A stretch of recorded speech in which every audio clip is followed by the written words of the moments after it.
Welcome to MGK numerology.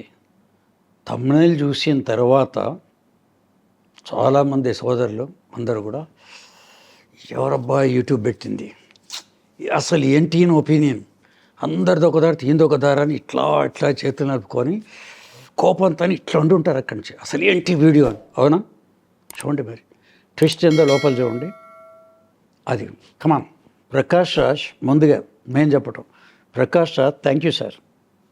ఏది రామాయణం గురించి comment చేశారు. ఇంకోటి ఏంటంటే దాంట్లో ఈయన ఏం కామెంట్ చేశారు చెప్పకూడదు. చాలామంది టీవీలలో మీరు చూస్తున్నారు, ఆయన అట్లన్నాడు అని మళ్ళీ అగైన్ విష్ ఉన్నాడు అట్టర్ తెనాలి రామలింగాలుగా అయిపోతుంది, రహస్యం ఉండకూడదు.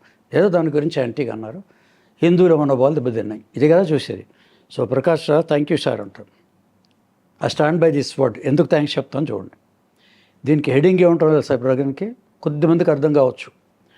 రామాయణం వర్సెస్ దుర్దాయనం. రామాయణం విన్నారు, దుర్దాయనం విన్నారా? ఇది రామాయణానికి దుర్దాయనం జరుగుతుంది ఇప్పుడు. ఇది ఇంత వైరల్ కావడానికి కేసు. దీంట్లో కూడా నెగిటివ్లు కూడా పాజిటివ్ మనం చూస్తాం. ప్రతి నెగిటివ్లు పాజిటివ్ అంటే కంప్లీట్ నెగిటివ్ ఏదో ఉండదు. ఈయన కూడా చాలా వరకు శ్రీరాముల వారికి, రామాయణానికి, హిందూ ధర్మానికి, ఇంకా రామాయణ అనేక విశేషాలకి బోళ్ళంత సేవ చేశాడు. ఏది? ఈయనకున్న దుర్దాయనం. రోజున దుర్దాయనం చదువుతుంటాడు. అవునా? దీన్ని సింపుల్గా నోటి దురద, అంతే కదా. ఇది చదువుతున్నాడు. దీనివల్ల చాలా ఉపయోగం ఉంది. ఏమేమి బెనిఫిట్స్ ఉన్నాయి, ఎవరెవరికి ఉంది, మీడియాకి ఎంత బెనిఫిట్, హిందూ సంఘాలకి ఎంత బెనిఫిట్, భక్తులకి ఎంత సమృద్ధి, ఇవన్నీ గడగ దీంట్లో వస్తాయి. చూడండి, ఇది కొత్త కోణం. ఇక్కడి నుంచి స్టార్ట్ చేద్దాం. ఏంది? మనకు అమృతం ఎలా వచ్చందో తెలుసు. మందనగిరి పర్వతం ఏదైతుందో ఆ రోజు రాక్షసులు, ఒకవైపు దేవతలు డి, ఒకవైపు రాక్షసులు ఆర్. సింపుల్గా వీళ్ళిద్దరిది నుంచి మందన పడతాను, దానికి ఒక పాము పెట్టి గట్టిగా లాగితే దీంట్లో నుంచి అమృతం పుట్టింది. ఇప్పుడు దీంట్లో ఏమంటారు? ఇక్కడ రాక్షసులని పేరు రాక్షసులే కదా. ఇప్పుడు ఎందుకు ఏమన్నారు? ఎవరు దీన్ని నో కామెంట్ అబౌట్ ఇట్. వీళ్ళు కలిసి ఇద్దరు అటు ఇటు లాగుతూనే అక్కడి నుంచి అమృతం, లక్ష్మీ వీళ్ళందరూ వచ్చారు అక్కడి నుంచి. సో ప్రకాష్ రాజు కూడా అదే హెల్ప్ చేస్తారు. ఒకళ్ళు ఇదే లేకపోతే ఈ ఎపిసోడే ఉండదు అక్కడి నుంచి. సో వీళ్ళ పాత్ర ఇది. ఇక్కడ దేవతలు డి గుర్తుందా, ప్లస్ పాజిటివ్. ఇక్కడ రాక్షసులు మైనస్. వీళ్ళు ఉన్నారు కాబట్టే వీళ్ళు ఆపోజిట్ డైరెక్షన్లో వెళ్ళారు కాబట్టి ఆపోజిట్. వీళ్ళు ఇట్లా అవుతే వాళ్ళు అట్లా అవుతారు. ఇప్పుడు ఈ వీడియోలన్నీ కూడా వేరే వీళ్ళు ఏమన్నా మ్యాక్సిమం 90%, 90 అంటే 99 కూడా వచ్చాము, 99% ఇటేలు అవుతున్నారు. ఇటేలు అవుతున్నారు అందరూ. ఏది? ఫాలోవర్స్. ఎవరు ఫాలోవర్స్? శ్రీరామచంద్రమూర్తి ఫాలోవర్స్. దోజు వెలుగు శ్రీరామ ఇవి ఉంటారు. మీకు డైరెక్ట్ పాయింట్ కూడా చెప్తాను దాన్ని. మరి ఇక్కడెంత ఉంది? ఒకళ్ళిద్దరే ఉన్నారు. ఇప్పుడు స్ట్రెంత్ ఏమైంది? ఆ రోజు పడటానికి ఇంతమంది ఈక్వల్ రాక్షసులు కావాల్సి వచ్చారేమో. ఇక్కడ ఇప్పుడు ఎంతమంది లాగనేది ఇటు రాదు, ఇటువైపే చూపిస్తుంది. అంటే ఇక్కడ దేవతల వైపే వస్తుంది. చివరికి ఆ వచ్చిన అమృతమాండం కూడా వీళ్ళ దక్కదు, వాళ్ళకే వస్తుంది. ఇది సింపుల్గా. కానీ వీళ్ళ రోల్ ఉంది కదా ఇక్కడ, వాళ్ళ పాత్ర పొజిషన్. ఇక్కడ కూడా ప్రకాష్ రాజ్ గారు, అందుకే థ్యాంక్ యూ సార్ అన్నాను. ఎందుకు థ్యాంక్స్ చెప్తున్నాను, ఏమేం జరుగుతుందో చూడండి. దీన్ని ప్రకాష్ షార్ట్ ఫామ్ ఏంటండి? PR, Prakash Raj PR. ఈ పిఆర్ మనం తీసుకొని డిక్షనరీ కొట్టండి ఇంగ్లీష్లో. ఒకటి పబ్లిక్ రిలేషన్స్, రెండు హైప్.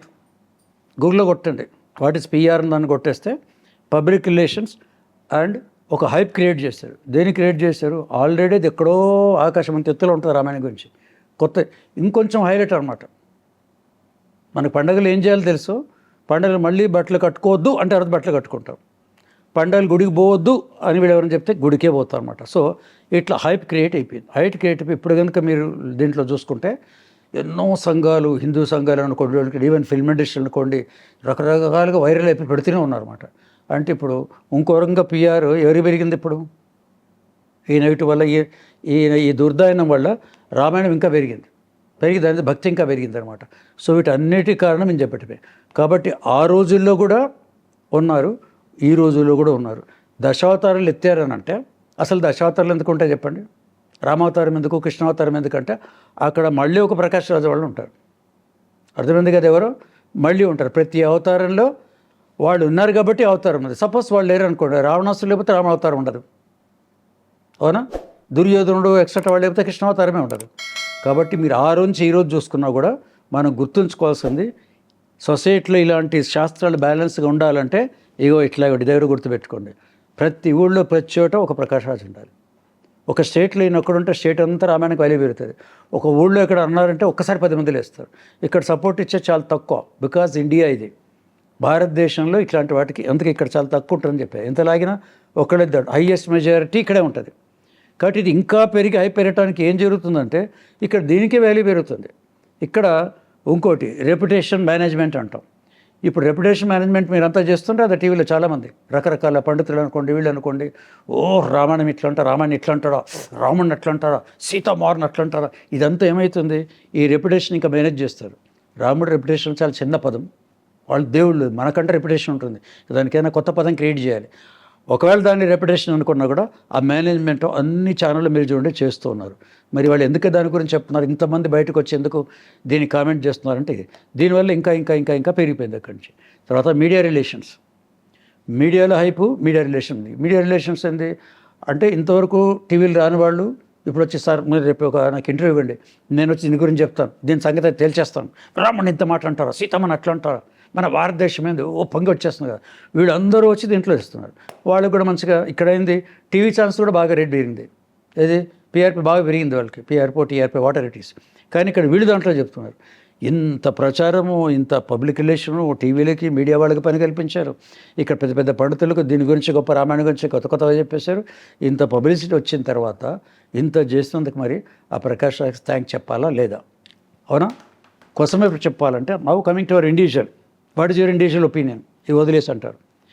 1968-69 ప్రాంతాల్లోనే మేము ఉత్తర సంపూర్ణ భారతదేశ యాత్రప్పుడు అయోధ్య వెళ్ళటం జరిగింది.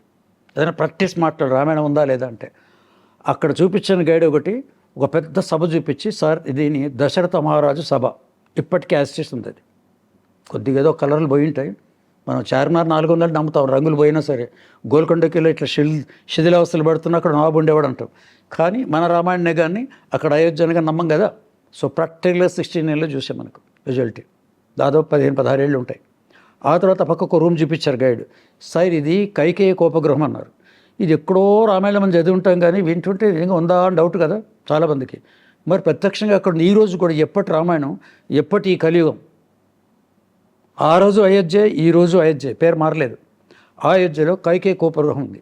ఇది అయోధ్య లోపల. ఇక హనుమంతుని గుళ్ళు అయితే ఆ రోజు లెక్కబెట్టి దాదాపు 1000 నుంచి 1500 గుళ్ళు చించి హనుమంతుడి గుళ్ళు ఉంటాయి అక్కడ సరైన నది ఎదురుగుండా అయోధ్యలో. అంటే రామాయణంలో ఏదైతే దశరథ మహారాజు అది ఉంది, కోపగృహం ఉంది, ఈచ్ అండ్ ఎవ్రీథింగ్ రామాయణం కంటి ద్వారా చూసి వచ్చిన తర్వాత ఇక రామాయణం లేదు, అసలు అయోధ్య లేదు, రాముడు అక్కడ పుట్టలేదు, ఇవన్నీ అంటాను వీల్లేదు. మరి ఇప్పుడు ఈ రీసెంట్ దాన్ని చూస్తుంటే కూడా సుప్రీంకోర్టులో గెలిచిన తర్వాత కూడా రాముడు జన్మభూమి అదే అని చెప్పిన తర్వాత కూడా అయోధ్యను డిక్లేర్ అయిపోయిన తర్వాత కూడా ఒక పెద్ద ప్రాజెక్ట్ లాగా ఇప్పుడు దాన్ని గుడి కట్టి ప్రపంచంలో అందరూ దర్శిస్తున్న తర్వాత కూడా అయోధ్యలో ఈరోజు అది ఒక విజిటింగ్ ప్లేస్ అయిపోయింది. అంతకుముందు ఓన్లీ స్పిరిచువాలిటీ భక్తి, ఇప్పుడు దాంతోపాటు ఇన్ అడిషన్ స్పిరిచువాలిటీ భక్తితో పాటు అందరూ చూస్తారు. ఇప్పుడు ప్రజెంట్ జనరేషన్, ఇప్పుడున్న జనరేషన్ చూసుండరు. మీరు ఎంతసేపు పురాణాలు రామాయణ మహాభారతం చెప్పినా కూడా అదంతా మళ్ళీ కొంత ఎక్కుతుంది. ఎందుకంటే ఇస్ ఆల్ ద థియరీ. మీరు చెప్తున్నారు, వింటున్నారు. వినికిడి శక్తి ఎట్లా ఉంటుందంటే ఏది మనకు జ్ఞాపకం మెమరీలో ఉంటుందంటే కళ్ళార విజువల్స్ కావాలి మనకి, అది సాక్ష్యం అనమాట. ఇప్పుడు ప్రజెంట్ జనరేషన్ యూత్ అంతా కూడా అక్కడికి వెళ్ళి అవును అక్కడ చూశారు, అక్కడి నుంచి ఆ స్పిరిచువాలిటీ అంతా రామాయణం చూసి వచ్చారు. కాబట్టి పర్సనల్ అక్కడ వెళ్ళి చూసి వచ్చాను కాబట్టి ఎట్టి పరిస్థితుల్లో మనము అందుకే ఈయన Prakash Raj thank you sir అని చెప్పని ఐ సపోర్ట్ ప్రకాష్ రాజ్ అనలేదు. And also I don't oppose also. ఎందుకు అపోజ్ చేయలేదు? మరి ఇంత మేలు చేశాడు కదా, ఇంకా ఇట్లా అప్పుడప్పుడు వస్తూ ఉండాలి. ఆస్తికులు ఉన్న చోట నాస్తికులు కూడా ఉండాలి. ఇంతెందుకంటే నెగిటివ్ ఇలాంటి వదిలేద్దాం, పెద్ద వదిలేద్దాం. అసలు ఇండియా మొత్తంలో దొంగలు లేకపోతే ఎట్లా ఉంటుందో ఆలోచించాలి. ఇండియా మొత్తం ఎక్కడ దొంగలు లేరు, నో స్మగ్లింగ్, దొంగతనాలు జరగదు. ఊహించండి, ఇండియాలో ప్రతి ఊరు శని శంగనాపూర్ అవుతుంది. అండర్లైన్ చేసుకోండి, ఇండియాలో ప్రతి ఇంకా వరల్డ్ కూడా చూసినా చాలు, ప్రతి ఊరు శంగనాపూర్. అక్కడ తలుపులో తాళాలు లేరు, దొంగతనాలు జరగవు, పోలీస్ స్టేషన్లు ఉండవు అని వింటుంటాం మనం. వింటమంది చూసొచ్చిన వాళ్ళు కూడా ఉండరు. కాబట్టి ఒకడు అవి లేకపోతే ఇప్పుడు ఏమవుతుందో ఒకసారి ఆలోచించండి. పోలీసు ఉద్యోగాలు ఉండవు, డిటెక్టివ్లు ఉండరు, సిఐడీలు ఉండదు, యుద్ధాలే గట్టి మిలిటరీ కూడా ఉండదు. కాబట్టి అన్ని యుగాల్లో కూడా ప్లస్ అండ్ మైనస్ ఉంటుంది. లేకపోతే కరెంట్ బల్బ్ కూడా వెళ్ళదు, గుర్తుపెట్టుకోండి. ప్లస్ అండ్ 2 వైర్లు కలిస్తేనే గెలుస్తుంది, 2 రైలు పట్టాలు ఉంటేనే అవుతుంది. సో కమింగ్ టు సినిమాకు, సినిమా యాక్టర్గా ఏం చెప్పాలి అక్కడి నుంచి, ప్రకాష్ రాజ్ అనేటప్పటికీ is a very good, very very good. ఇది వెరైటీ యాక్టర్ గురించి అన్ని పాత్రలు పోషిస్తాడు, బెస్ట్. దాని గురించి డౌట్ లేదు. రామాయణం గురించి ఇంత గురించి నచ్చిన వాళ్ళు కూడా ఈ మాటలు దాని విషయం ఏమన్నారు, అంతవరకు ఇది ఓకే. ఏది హీరో వరకు మటుకు ఓకే, సినిమాల వరకు ఓకే. కానీ దుర్దాయనం ఎందుకు పెట్టానంటే మనకు భగవంతుడు ఇచ్చింది ఇలాంటివి. అంటే నమ్మకాలు ఉండొచ్చు, నమ్మాలని రూల్ కూడా ఏం లేదు, ఇంట్లో ఉండొచ్చు. కానీ మొత్తం మన భారతదేశంలో సనాతన ధర్మాన్ని ఇవన్నీ ఉన్న రోజుల్లో ఇన్ని గుళ్ళు గోపాల, ప్రపంచంలో ఏ దేశంలో ఇన్ని గుళ్ళు గోపాలు ఇంత ఉన్నప్పుడు 99% భగవంతుని రాముల వారి కదా అందరినీ శివుడు నమ్మేవాళ్ళు దీంట్లో దగ్గర ఒకే ఒక్కడు ఒక కామెంట్ చేస్తే దానికి ఉండదు. 10 మాట పాటే దరజల్లు, ఒక్కడాటు మాట కొదవగా, నొబ్బడి విల్ కేర్. అవునా?